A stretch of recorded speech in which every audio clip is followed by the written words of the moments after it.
The young and the restless spoilers. Amanda had always known that her strength was forged in silence, moments where her voice had been taken, her choices reduced to survival, and her brilliance weaponized by men more ruthless than she ever dared to be. But this time, the silence had gone too far. What had started as an agreement, perhaps even a reluctant survival pact, had become a cage of degradation, manipulation, and fear. Cain Ashby, once a man she believed might have been broken by his own demons, had instead transformed into something Amanda had never prepared for, a predator of systems and souls, who used charm as a shield and his new fortune as a weapon. When he had first recruited her, it had been under the guise of a shared cause, a way to reclaim the money that had been wrongly taken, a way to outsmart the hypocrites of Genoa City who had always chosen legacy over justice. He appealed to her need for justice, for control, for vengeance, whispering promises of liberation wrapped in the illusion of power. But what Amanda hadn't realized was that Cain wasn't seeking justice, he was building an empire of shadows, fed by the coerced complicity of those too shattered to resist. And she, the brilliant lawyer, the iron-willed survivor, had become one of his most carefully groomed prisoners. She had played her role too well. Publicly, she was his trusted legal strategist, his advisor, his closest confidant. But privately, Amanda's heart was crumbling under the weight of what she had seen, what she had helped cover up, what she had facilitated in his name. There had been silent evenings where she watched from afar as money moved from ghost accounts to real estates in Monaco and Zurich, where the names of powerful Genoa City residents appeared beside dollar signs and fraudulent deeds. And each time she clicked approve, she felt her soul inch further from the woman she used to be. But what Cain didn't know, or perhaps underestimated, was Amanda's mind never stopped documenting. She archived everything: voice memos, signed agreements, camera footage, bank trails, conversations laced with threats and veiled confessions. She wasn't just surviving. She was building her own counterattack. And when the moment came? When the man she once shared a strange, painful camaraderie with crossed the line into madness, Amanda knew she had to run. It wasn't just about morality anymore. It was about her life. She began to fear that Cain, now untouchable in his opulence, would turn on her the second she became an inconvenience. She was the only one left who knew everything. Where the money came from, who helped him steal it, and which bodies were left unburied beneath the marble floors of his newly acquired Mediterranean villa. Her decision to leave wasn't impulsive. It was desperate, calculated, and irrevocable. But she needed help. And the only person she could trust, truly trust, was Devon. The night she fled, Amanda found Devon in the garden of a secluded estate in the south of France. The stars above were indifferent, coldly glittering as if mocking the chaos inside her chest. Her steps were unsteady, her voice cracked when she said his name, and Devon, ever the empath, immediately saw what Cain had failed to notice. Amanda was not composed. She was terrified. Without a word, she collapsed into his arms, sobbing uncontrollably for the first time in years. She told him everything. The horrors, the manipulation, the threats, the things Cain had made her do. She spoke of the files, the recordings, the documents Cain thought were destroyed. She confessed she had been preparing to testify, planning her escape while pretending loyalty. She begged him to help her get out, to take her back to Genoa, to protect her from the man she once believed was simply broken. Devon held her like a secret, strong and silent, absorbing her pain like he had done once before. But what neither of them knew was that someone had followed her. Someone had seen the tears, the embrace, and the emotional unraveling that betrayed more than just sorrow, it screamed of betrayal. Abby, returning from a moonlit walk to clear her head, stopped dead in her tracks when she saw them in the shadows. Amanda clinging to Devon. Her ex-lover. Her son's father. The man she had finally started trusting again. Her voice cut through the moment like a shard of glass, sharp, demanding, laced with disbelief. "What's going on here?" she asked. And in that instant, all the carefully laid secrets Amanda had built to survive began to splinter. Amanda turned, eyes swollen, heart racing, but she said nothing. There was nothing she could say that would sound plausible.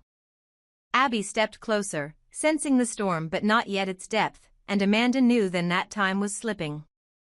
Her enemies were closing in, and soon, if she didn't act, Kane would know she was the one who held the matches that could burn his entire empire to the ground. Devon, still shielding her with his presence, tried to redirect the conversation, but Abby had seen enough. Trust fractured in real time. Amanda had not just compromised herself, she had pulled Devon into the crossfire. That night, Amanda gave Devon the hard drive. It was encrypted, hidden within a lipstick tube, but inside were files that mapped the very anatomy of Kane's crimes. Theft. Bribery. Evidence of forged signatures, offshore laundering, and a chilling ledger titled simply Clean Hands, listing the names of powerful allies, corporate CEOs, lawyers, even a judge, each with a price tag beside their name. Amanda told Devon about the Chancellor account, the one that had mysteriously vanished from the family's inheritance after Catherine's death. She confirmed the worst. Kane had faked documents to reassign the estate, funneled the fortune through shell companies, and used Amanda's signature, forged when she refused, to validate it. It wasn't just business.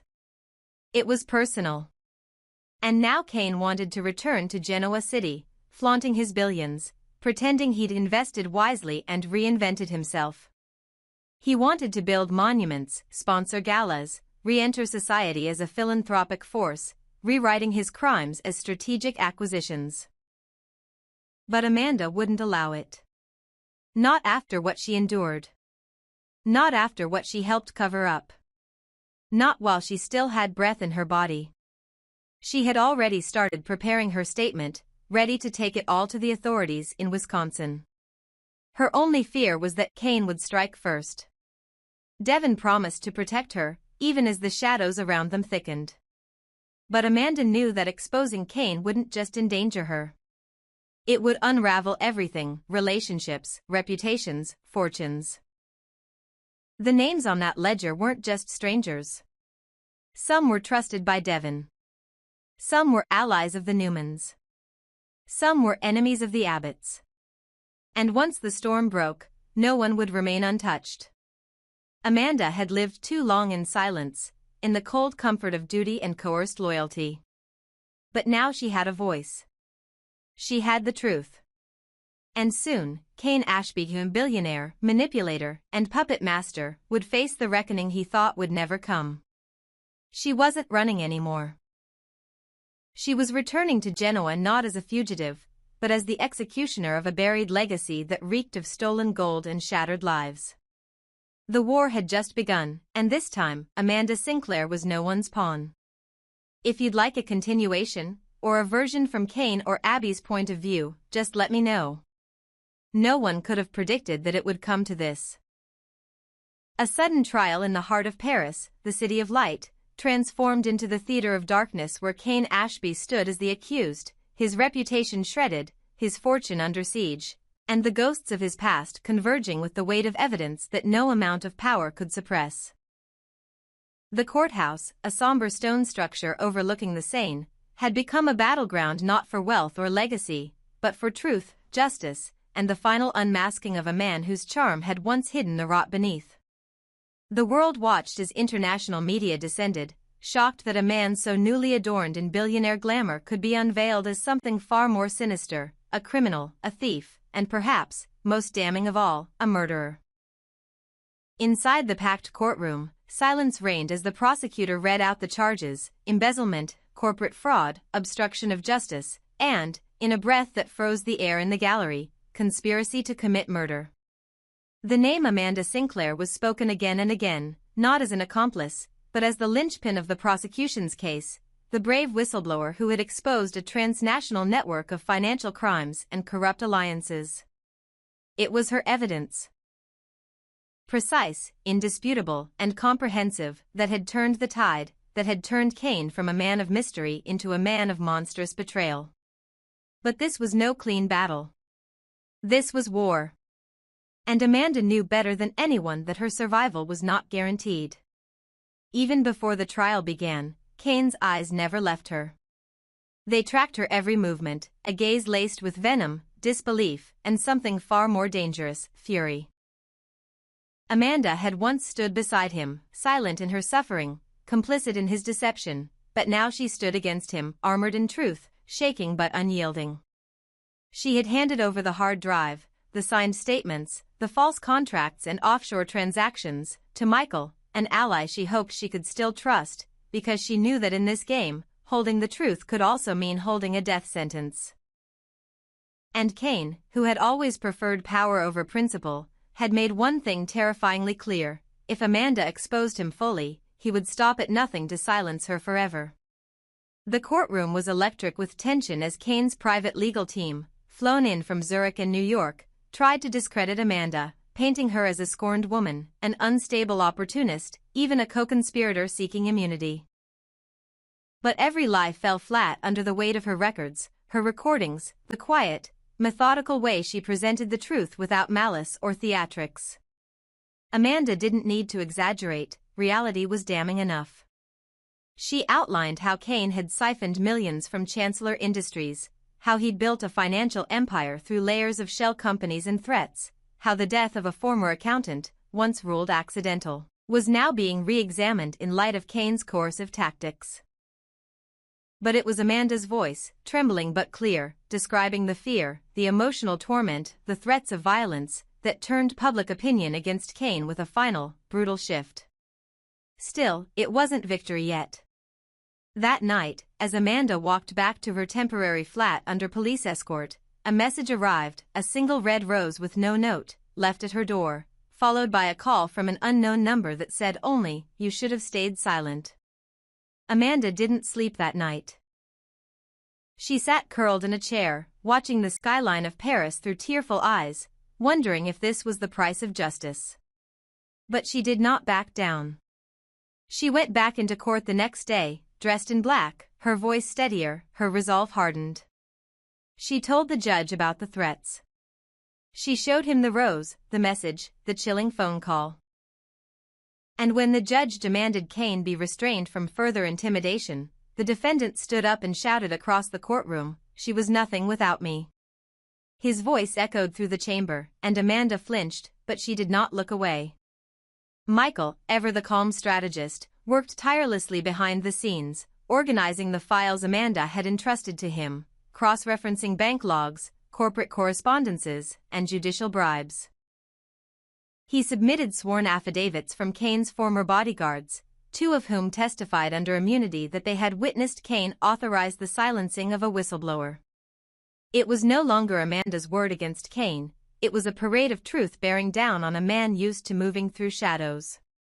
And now, in the unforgiving daylight of Parisian justice, his empire crumbled. But Amanda knew something Michael did not. There were more files. A final folder hidden inside a second drive. A failsafe in case the first evidence was intercepted. It contained names Amanda had never dared to speak aloud: judges in Wisconsin, international financiers, a board member from Jabot, even a senior Newman's associate. If that drive ever saw the light of day, it wouldn't just convict Kane, it would ignite an inferno that could take down half of Genoa City. And Amanda wasn't ready to unleash it. Not yet.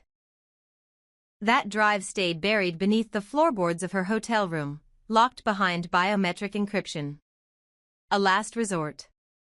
The final days of the trial were relentless. Reporters lined the courthouse steps, sketch artists drew Amanda like a modern-day Joan of Arc, and the defense grew more desperate, more cruel. They subpoenaed her emails, dug through her past, tried to paint her as a woman who had risen through deception. But Devon stood beside her, not as a shield, but as a mirror to her humanity.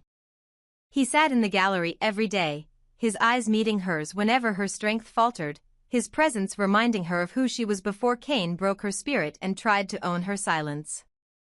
Abby, though confused and hurt, began to see that this wasn't just a legal battle, it was a rescue mission. And Amanda wasn't just fighting for justice. She was fighting for her life back. The verdict arrived on a stormy Thursday afternoon. Rain pelted the stone courtyard outside as the judge reviewed the final statements. Kane stood stoic, still believing he could charm his way out, that some backroom deal would shield him. But there were no deals left. The judge spoke the words slowly, clearly, guilty on all charges. The courtroom gasped. Amanda didn't cry. She only closed her eyes, exhaled, and for the first time in years, felt the weight begin to lift. But the story didn't end there. As Kane was taken away in handcuffs, he locked eyes with Amanda one last time and mouthed something no one else saw, "You're next." Amanda didn't flinch. She walked out of the courtroom surrounded by reporters, flashing lights, and a world that was finally beginning to understand what she had endured. She had risked everything, her safety, her love, her soul, to stop a monster. And though the danger wasn't over, though the shadows still crept behind wealth and alliances, Amanda had done what no one else dared. She told the truth. And now, in the heart of Paris, that truth had become her weapon and her shield. Let me know if you'd like a continuation involving the fallout in Genoa City, or if someone attempts to retrieve the final encrypted drive. We could also explore Kane's escape attempt, or a mysterious figure funding his appeal from the shadows. Hoi ChatGPT.